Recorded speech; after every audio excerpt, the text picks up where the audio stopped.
the one thing I understand in life is violence and fighting, and like I'm good at it. All right, everybody, let us say hello to Anthony Hernandez. Big news just announced by Dana White. He is back. He is booked, and he's booked in another main event coming up this time. He'll do so in front of a crowd at UFC Vancouver, facing Reinier de Ridder.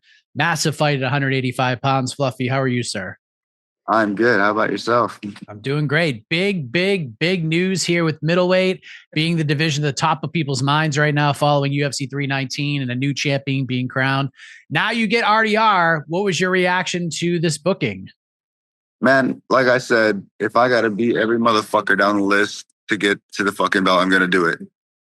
It is what it is. Another fight. It's another road to cross. And it's like, he's a cool guy. I really like him. We actually talked last weekend. And, I mean, probably both got families. Let's go kill each other and let's get fucking paid. You know what I mean?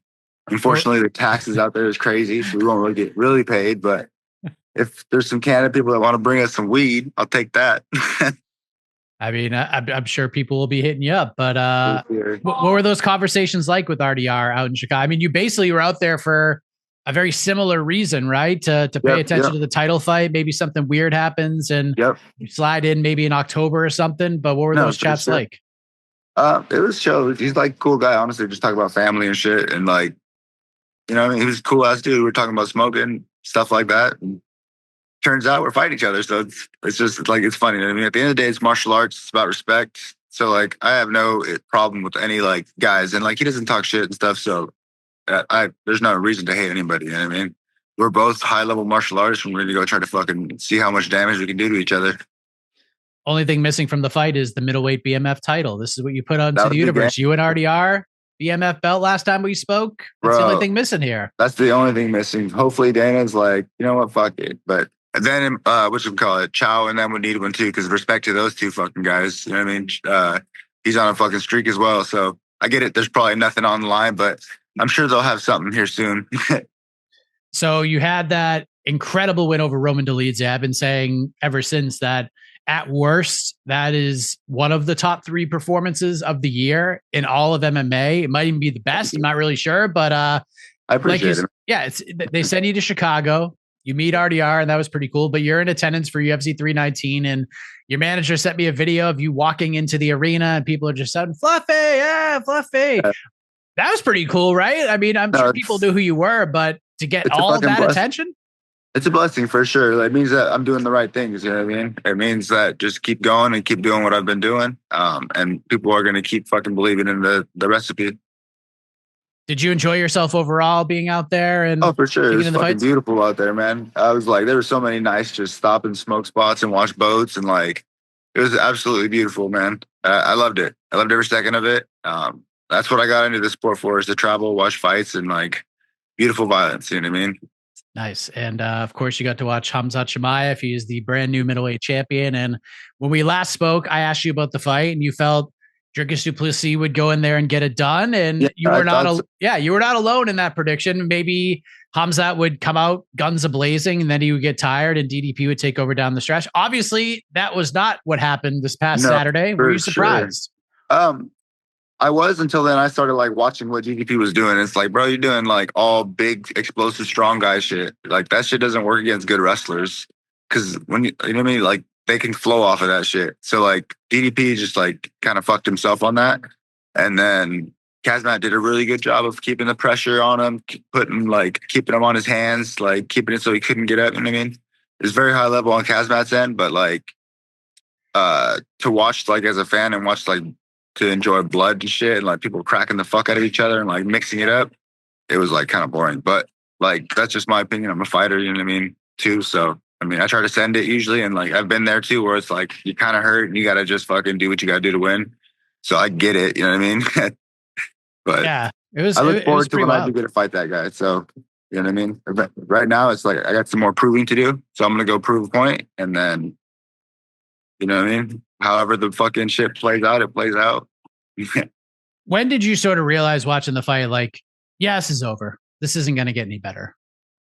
After about the second round, when I realized he couldn't do shit and he didn't know what to do, and like he was just still flexing hella hard on shit, I was like, oh, okay. he's fucked. Like, Khamzat did a great job. Yeah, because like, no, I understand what he's doing. You know what I mean? You said, I mean, you're a fighter and you were sitting there watching it and you said it was kind of boring. And that seems to be like a term that has been used about this fight because Khamzat's sort of taken a hit from the fan base and maybe the dominance, while impressive, wasn't maybe the most thrilling thing to watch. Like you have to be impressed with what he did, but you know, you can also understand the entertainment side of thing where it's like, I'm probably not going to voluntarily go back and rewatch this fight. So for sure. But like, what do you, yeah, I wanted to get your thoughts on it. Why Khamzat is taking a lot of crap about this, but as you mentioned, like it's not all his fault. Pay to see people. No, I get it, but people pay to see violence. You know what I mean? So like, people pay to see blood. People like, I don't even watch fights to be honest. Like, and the only time like they can catch my attention is when I see someone getting fucked up. You know what I mean? Like, or they're both fucking sending it. Like as like an enjoyment. Like I don't watch fights, but when that shit happens, I'm like, oh shit, hold up, let me put the joint out real quick and watch this. You know what I mean?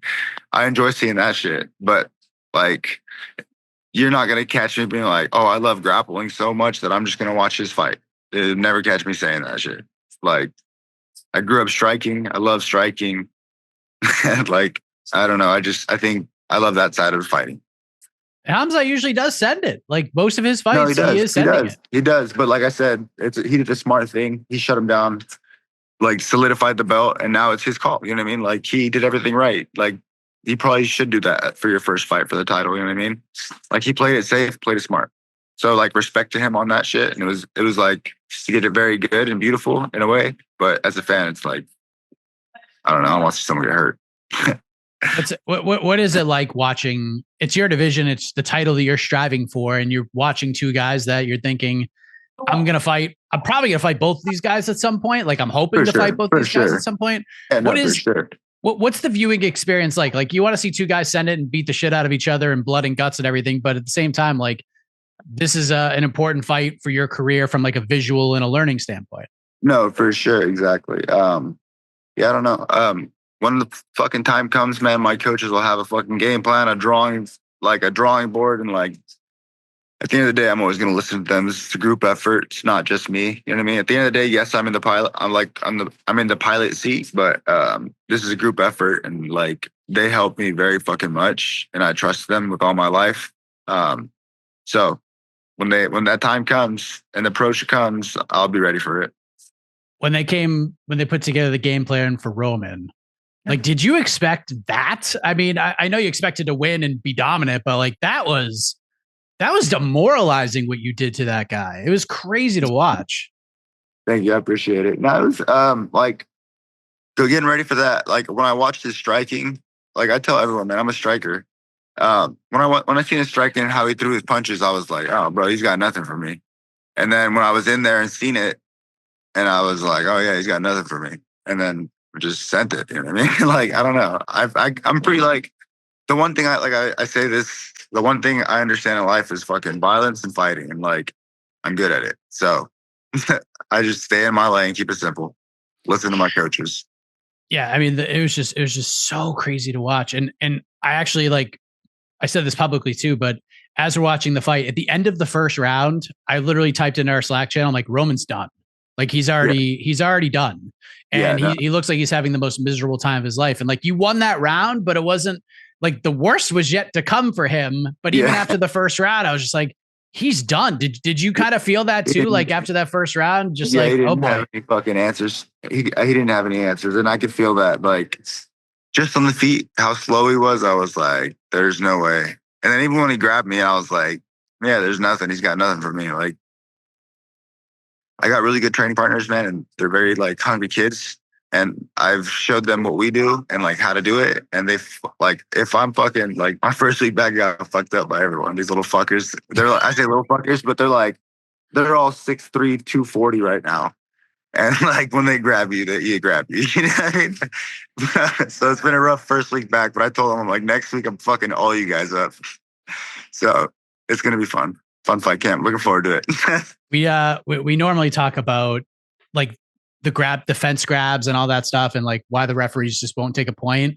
And we kind of get for a while, like I used to get really pissed about it. I'd be like, come on, man. Like in every sport, even if it's like incidental, it's still a penalty, no matter what it is. I could have had more takedowns.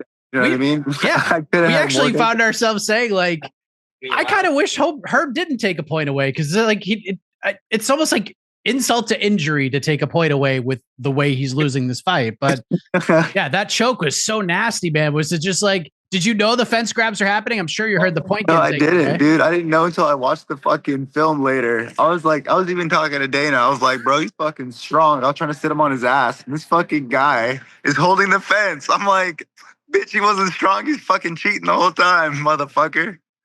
But it is what it is. You know what I mean? Like, I get it. When you start getting fucked up, you got to do what you got to do. You know what I mean? Like, whatever. At least he didn't poke me in the eye or no shit, or hit me in the balls. You know what I mean? Like, whatever. What would be your advice to him right now? Because I mean, again, when you're on the wrong end of a performance like yours, it's tough to kind of bounce back from, especially when you have like title aspirations and things of that nature. So I'm sure there's a lot of respect there. So no, if he has any questions, man, he can literally just fucking reach out to me, and I'll tell him what I saw and what he should fix. You know what I mean? Like, there's no bad intentions. It is what it is. It's the game. You know what I mean?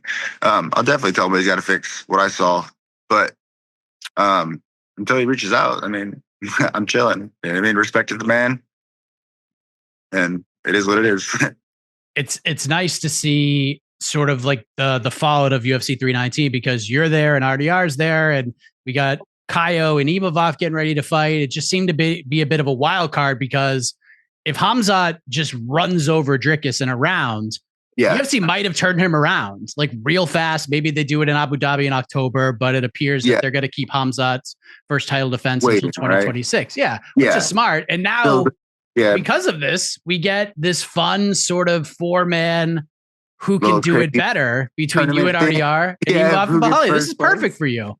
No, it's wild. It's going to be dope. You know what I mean? Like, it's bringing a lot of attention to middleweight division, which is great for us. You know what I mean? It's exciting as fuck, bro. Game planning for RDR, just a hoss. Big guy for the division. He's strong, good grappler. He's got that super sneaky striking, especially that knee to the body. And he's just a beast in there. Like, people underestimate him, and he just comes in and people think he's real goofy, but it's super effective. And no, he's a dog. Yeah, he doesn't I don't think he gets the credit he deserves for his overall game. And I'm sure you agree with that. No, for sure. He's a dog. You know what I mean? Like, it's obviously why we're fighting for the fucking who gets the contender seat.